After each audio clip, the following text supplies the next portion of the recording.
আওয়ামী লীগ ঝটিকা মিছিল করেছে, তাও আবার খোদ রাজধানীতে। তাও রাজধানী নয়, রাজধানীর প্রাণকেন্দ্র গুলিস্তানে। ঢাকা যদি হয় রাজধানী, ঢাকার রাজধানী গুলিস্তান বাইতুল মুকাররম এলাকা।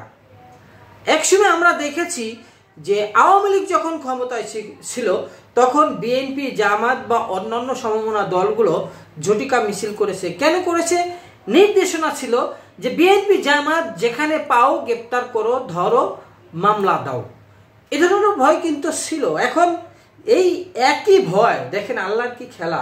সকালবেলা বাদশা তুই ফকির, সন্ধ্যাবেলা দেখেন এক সময়ের আমির, রাজনীতির আমির, এক সময়ের দাপুটে আওয়ামী লীগ এখন তাদের সেই বিএনপি, জামাতের মতো ঝটিকা মিছিল করতে হচ্ছে। ঝটিকা মিছিলে কিন্তু এটা অন্যতম একটা ব্যতিক্রমী চমক দেখিয়েছে আওয়ামী লীগ। কেননা ঢাকার রাজধানী গুলিস্তান বাইতুল মুকাররম পল্টন এলাকা, যেখানে রাজনীতির আতুরঘর, যেখান থেকে রাজনীতি ফুলে ফেপে উঠে, সেখানকার মতো জায়গায় আওয়ামী লীগ ঝটিকা মিছিল করেছে। মহানগর আওয়ামী লীগের উদ্যোগে এই মিছিলটি হয় এবং রোববার 6 এপ্রিল সকাল 7:10 দিকে বাইতুল মুকাররমের দক্ষিণ গেট থেকে এই ঝটিকা বিক্ষোভ মিছিল শুরু হয় এবং তাদের কার্যালয় গিয়ে মিছিলটি শেষ হয়।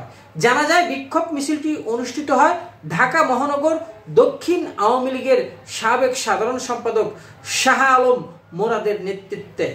শাহ আলম মোরাদ তিনি দেখিয়েছেন যে তেনারা আছেন।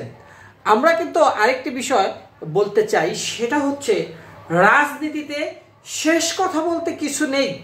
রাজনীতি এমন একটা বিষয়, একটা সময় যেখানে বিএনপি, জামায়াত রাজনীতির মাঠে দাঁড়াতে পারতো না, আওয়ামী লীগ ছিল রাজনীতির মাঠে কিং, এখন তারা বিড়াল হয়ে গেছে, এখন কিং হয়ে গেছে বিএনপি এবং জামাত।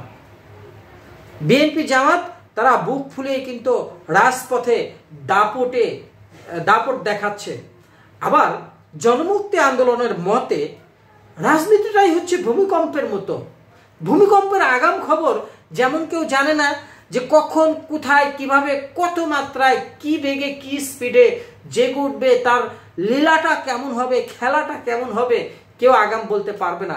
ঠিক রাজনীতিটাও কিন্তু এরকম ভূমিকম্পের মতো। কখন, কোথায়, কোন দিকে, কিভাবে কেঁপে উঠবে, কোন দিকে মোড় নেবে, জনতা কার পক্ষে যাবে, কেউ আগাম বলতে পারবে না। এটাও ভূমিকম্পের মতোই। যেরকম 5ই আগস্ট সকালেও আওয়ামী লীগের নেতা কর্মীরা তাদের কেউ কিন্তু বলতে পারেনি যে তাদের অবস্থা এমন হবে, তাদের এই পরিস্থিতি বরণ করে নিতে হবে। তারা কিন্তু কল্পনাও করেনি। আবার বিএনপি, জামাতও কল্পনা করেনি যে তারা এতটা রাজনীতিতে সুবিধা পাবে, এতটা পাবে।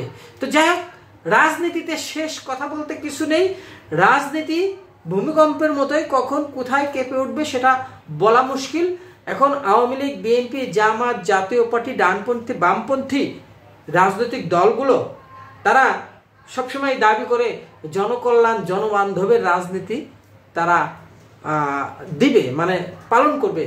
আদৌ কি এই চলমান এই 5-10টা যারা প্রথম শ্রেণীর রাজনৈতিক দল, তারা কি সত্যিই কি জনগণের কল্যাণ করছে? তারা কি সত্যি জনবান্ধব নীতি গ্রহণ করছে, নাকি খাই রাজনীতি করছে? সেটা আপনি জানাতে পারেন। জনমুক্তি আন্দোলন আপনাদের কাছে জানতে চায়।